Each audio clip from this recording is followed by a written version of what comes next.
Mes chers amis, bienvenue ce soir au Palais de la Méditerranée.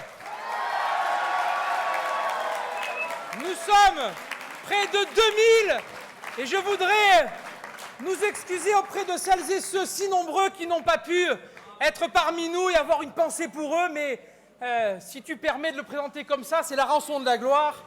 Je voudrais, ma chère Marine, te souhaiter bienvenue sur la Côte d'Azur.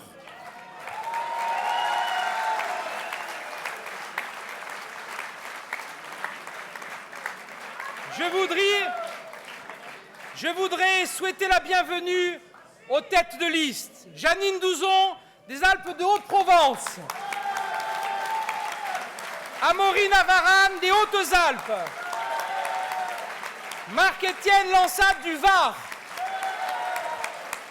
Stéphane Ravier, des Bouches-du-Rhône.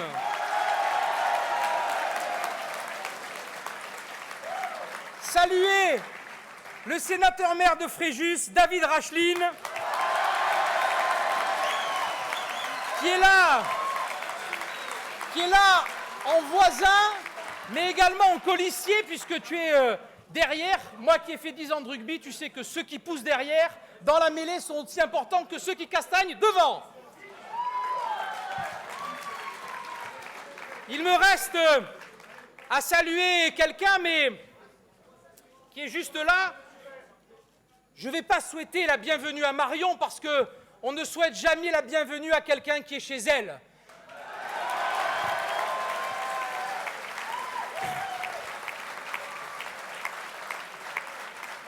Comme tous, chers amis, nous avons suspendu notre campagne par respect du deuil des familles si terriblement frappées par la barbarie islamiste.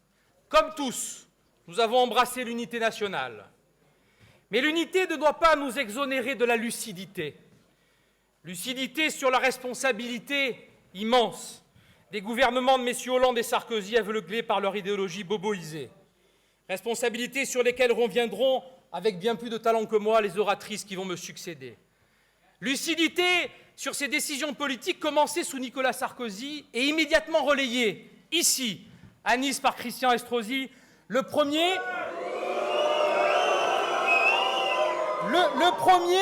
est probablement un des derniers sarkozystes de France.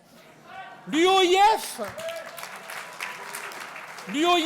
proche des frères musulmans que Nicolas Sarkozy avait imposé à la table de la République, a, sous le règne de Christian Estrosi, progressivement mis la main sur la quasi-totalité des mosquées niçoises.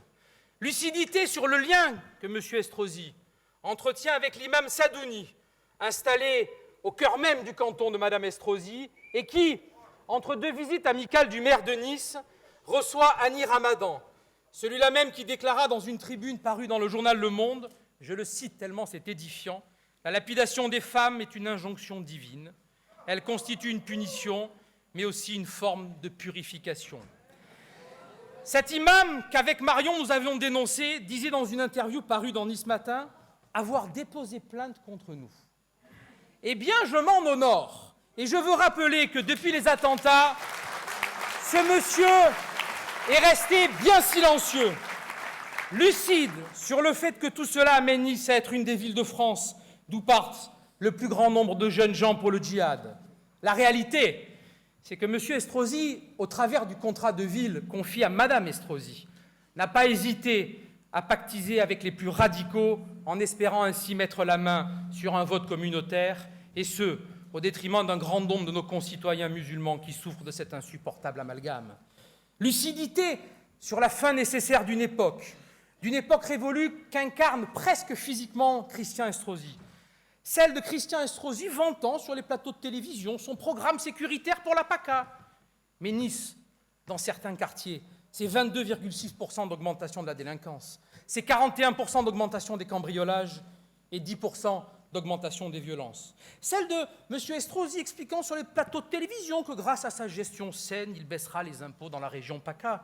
Mais Nice, c'est 1,2 milliard d'endettement et Nice, cette année, c'est 6,1% d'augmentation des impôts locaux. C'est celle de M. Estrosi expliquant sur les télévisions qu'il serait l'homme de la reprise économique en PACA. Mais Nice, Cette année, c'est 8,9% d'augmentation du chômage, soit l'augmentation la plus importante de tout PACA.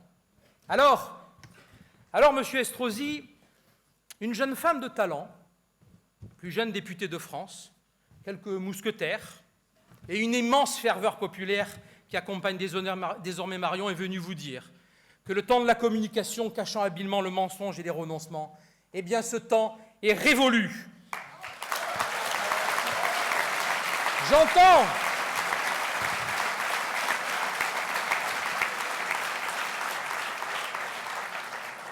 J'entends même dire, mon pauvre Christian, que pour empêcher cette ferveur de porter Marion, tu négocies avec le PS de M. Hollande et le PRG de Mme Toubira.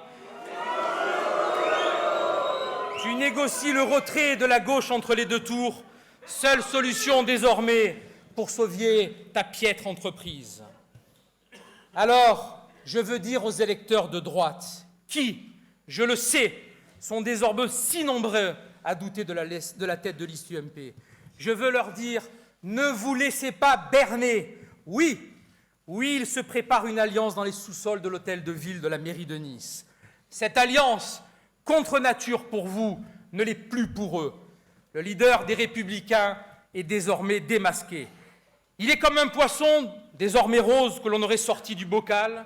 Il cherche désespérément de l'air, cet air qui n'est pas le vôtre.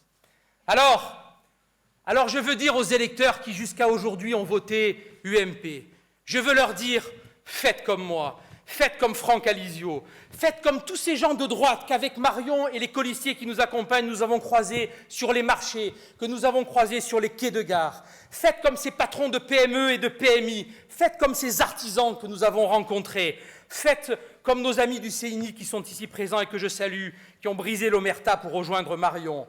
Faites comme eux, tournez la page de ce monde de fantômes, de ce monde de fantômes sans idées et sans conviction. Arrêtez de voter pour eux, votez enfin pour vous.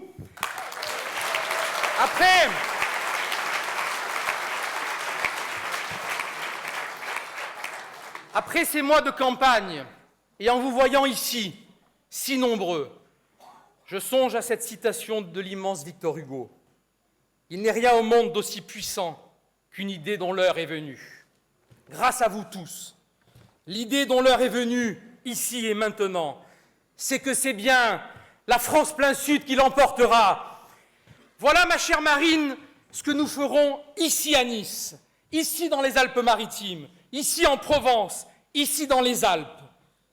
Cette France plein sud qui, dès le mois de janvier, sera rangée derrière toi pour relever, grâce à toi, la France tout entière.